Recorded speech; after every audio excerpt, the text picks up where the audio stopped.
Nisaidie kupunga mkono wako mbele za Mungu wetu aliye hai.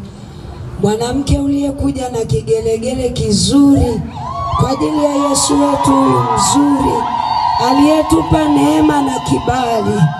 Ongeza kupiga kelele nyingi za shangwe na vigelegele. Haleluya, haleluya, haleluya, haleluya.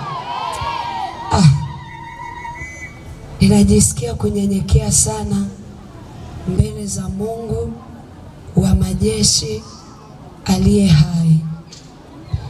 Ninamshukuru sana Mungu aliyenipa neema na kibali kama kauli mbiu yetu ya mwaka inavyosema. Nilikuwa ninatafakari nikasema hakika hii ni neema na kibali kutoka kwa Mungu. Haleluya. Bwana Yesu asifiwe. Jamani, haleluya. Nimesimama mahali hapa kumshukuru Mungu kwenye madhabahu hii takatifu ya Bwana.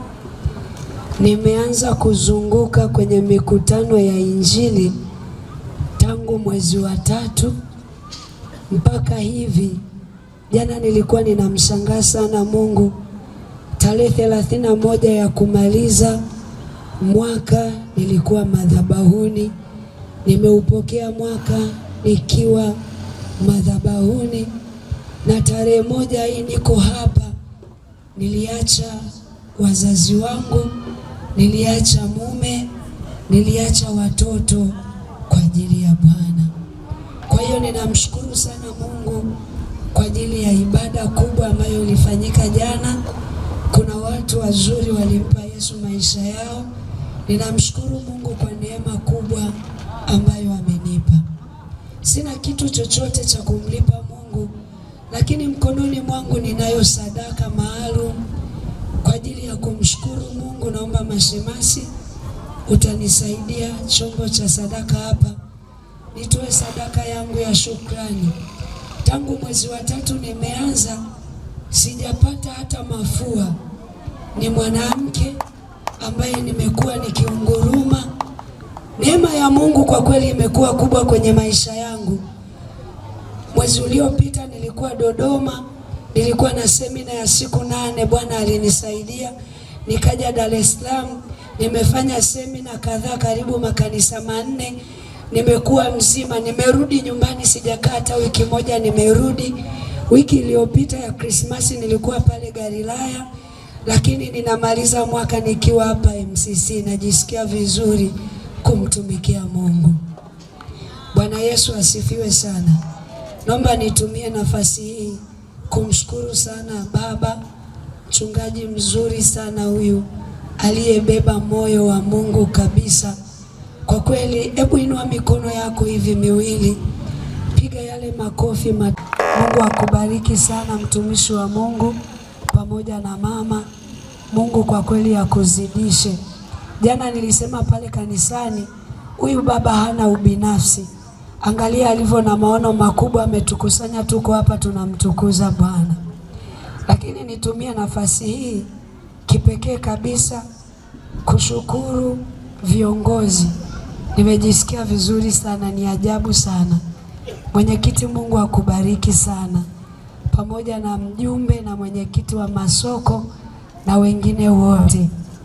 Lakini nimejifunza kitu mahali hapa, nimekaa hapa napata shule.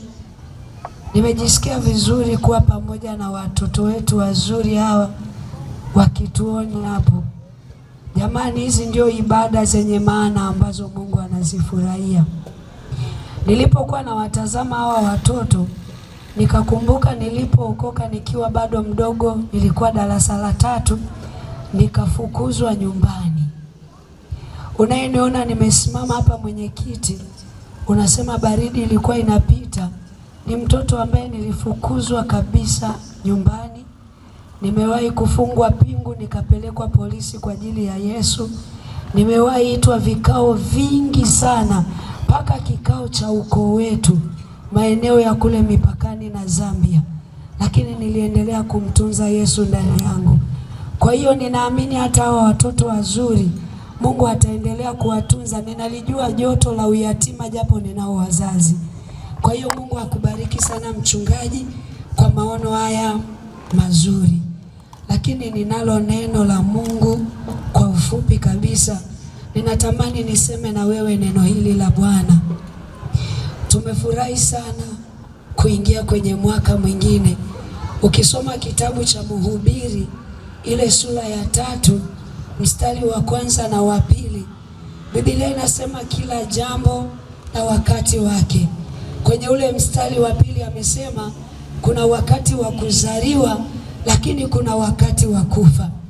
Nataka nikusisitize kwamba licha ya kwamba tumefurahi sana kuvuka mwaka, licha ya kwamba tumecheza, tumekula na kunywa, naomba nikukumbushe hivi: kila unapoongeza mwaka mwingine, unaendelea kupunguza zile siku za kuwepo wewe duniani, lakini unayatazamia yale maisha ya umilele yasiyo na mwisho. Kwa hiyo ninachotaka kukwambia, mtunze sana Mungu kwenye maisha yako. Ishi maisha matakatifu yanayompendeza Mungu. Hatima ya maisha yetu iko kwenye mikono ya Mungu. Akiamua chochote katikati yetu kinaweza kikatokea. Ni maombi yangu kwa Bwana, kama umepata neema na kibali cha kuwepo hapa, neema ya Mungu zama zaidi ambatana ili uwe na hatima njema.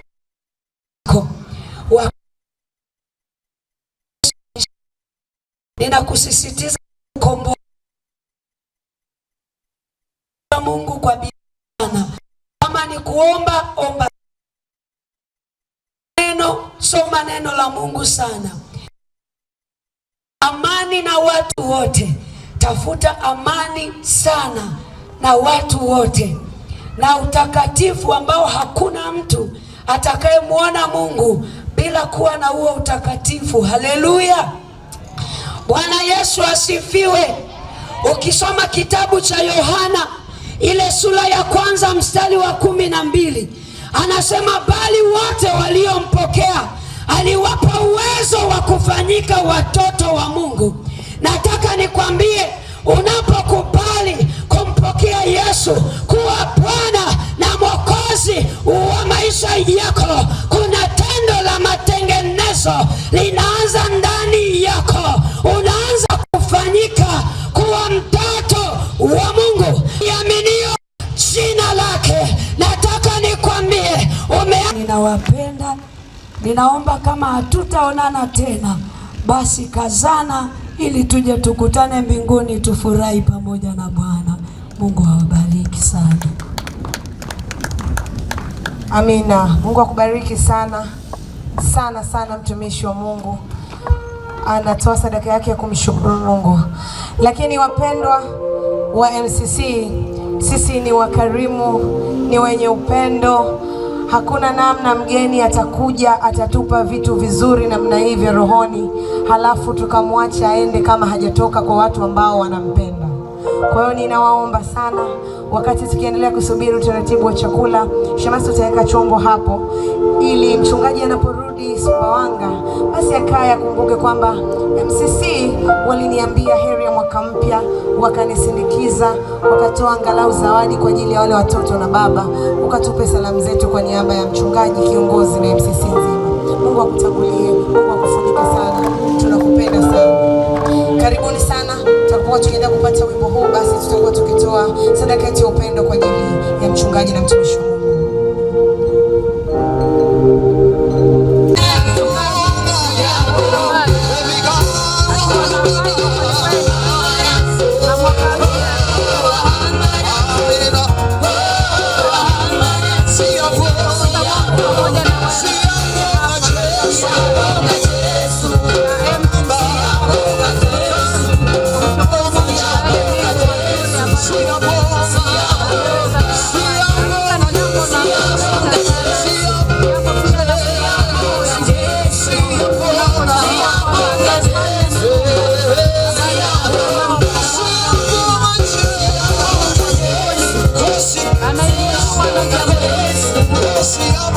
Yesu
Upendo wa Yesu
Tata